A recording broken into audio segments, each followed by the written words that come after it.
back at the tape, what did you like and what do you still want to improve on? I thought our defensive intensity, especially in the second half, the first few minutes they got out and got some transition baskets, which we hadn't allowed in the first half. But then after that, we really buckled down defensively, our bumps, our awareness, communication, and then the effort on the glass. They got some offensive rebounds, but that was one of the strengths, and to win that rebounding battle was big. I think our execution offensively was the best that it's been this year, especially the last 12, 14 minutes. So we can continue to get better there. We've got to get some of our younger guys. As you saw, we shortened the bench a little bit in the second half, comfortable in our changing defenses and how we have to guard in zone.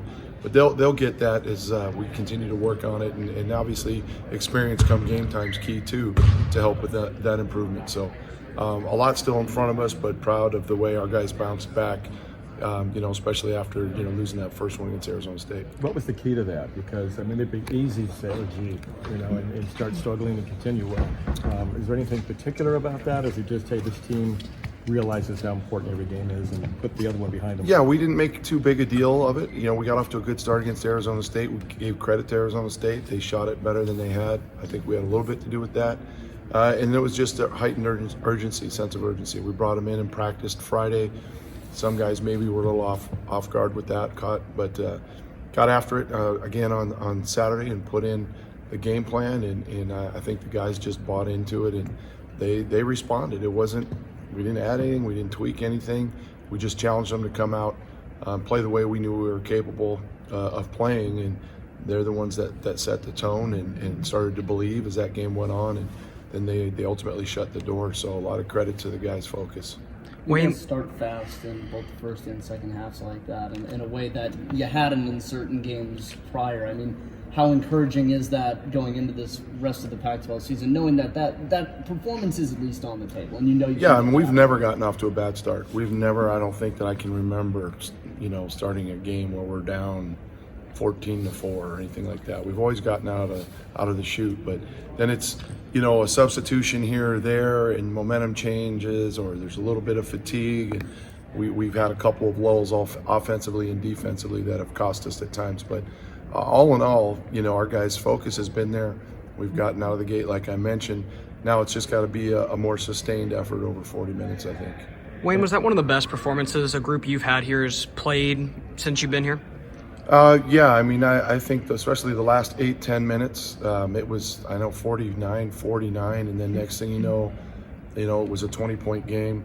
I think our finish at Colorado was very similar. We ended on a 23 or 24-5 run. So we've shown here this year that we can make some nice runs, but the big thing, and it comes with continuing to develop our depth, is sustaining it over the course of the game.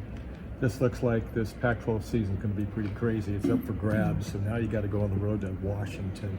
Talk about the challenges of this week. Yeah, I mean, you look at our start, and we start on the road at the mountain schools, and then you got Arizona State at home, and then the Washington schools. It's challenging, but we know Washington's a very good opponent. They're going through a little adversity, having lost Green for a while.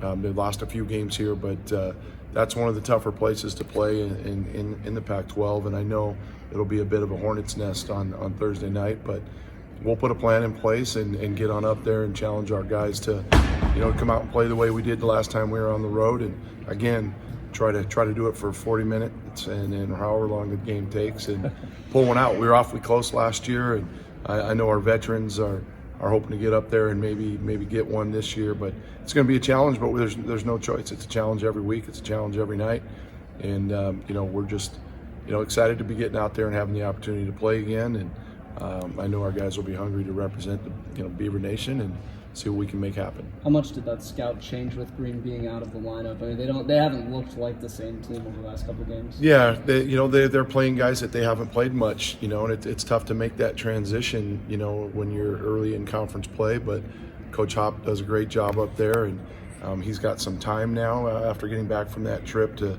get those guys, to where they're a little bit more dialed in, and so I know they'll have a great plan for us on Thursday. But we'll have a lot to do with that, with the way we set the tone, the way we come out and play, and hopefully we'll do a nice job there, get off to a good start, and then hopefully the key is playing it over 40 minutes and giving ourselves a chance. Going back to that Arizona game, I mean, are there matchups that you kind of circle knowing that that's like a quad 1, quad 2 kind of win? No, I don't get into all that. We just try to win at home and sneak some on the road. Your team's kind of been on that win-loss roller coaster these last couple of weeks. What are the keys to kind of gathering that momentum? Try to win more. Try to win more. I mean, it's conference play. You look at the table, and it's tough every night. So it's early. We're only a handful of games in, so we just got to try to keep building momentum by continuing to develop our depth, getting consistent play out of our vets, and continue to grow this thing.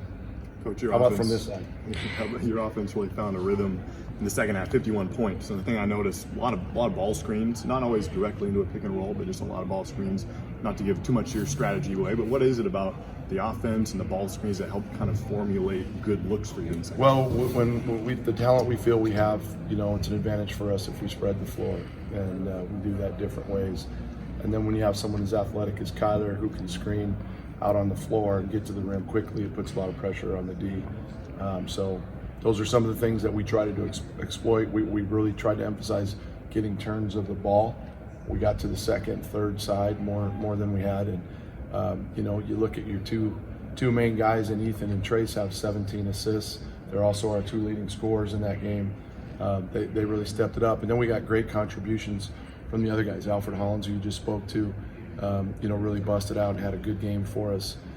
Zach Reichel was big. Kyler, the last 10 minutes especially, and then guys like Roman, Peyton, Gianni at different moments gave us a good little burst of energy off the bench, and that's key. And we've got to continue to develop those guys so that, we've talked about numbers being a strength of ours as far as depth is concerned, but they've got to produce on both ends, and I think we're seeing a little bit more consistency there, which helps. Do you notice teams defending, either hedging harder or anything differently against ball screens and pick and roll compared to even when you were coaching in Montana, or you're playing, over a long course of time when you played personally? Yeah, things certainly have evolved, and they change from game to game. Some teams will plug ball screens, some will send you away from them, some will hedge really hard. You've got to be prepared for all of it. I'm not going to talk about what causes issues for us, but our guys made really good decisions the other day. We finished plays, and when we finish plays and make baskets, when we rebound, when we get back in transition, when we make free throws, we're a pretty good team. I don't know if it's been asked or not, but obviously there was jeez. Take your time, all right. Obviously there was some urgency going to Colorado and Arizona. How do you bring that to the first game? Just got to challenge our guys. Let's try to take care of business, the first night out, and then talk a sweep if you get it. But we've had good moments in those Thursday games. I'm not a big excuse maker. You try at times to say some things to help take a little pressure off of the guys, but the game at Utah, we got off to a good start, didn't sustain it, but first league game on the road, and then the Arizona State was your first league game at home.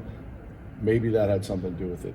Hopefully now we're a little bit more comfortable in our skin, and we'll have a good 40-minute performance Thursday night. You do talk a lot about challenging guys. How often do you honestly challenge them? Because you can only go to that well so often. Yeah, but they know what to expect from our staff.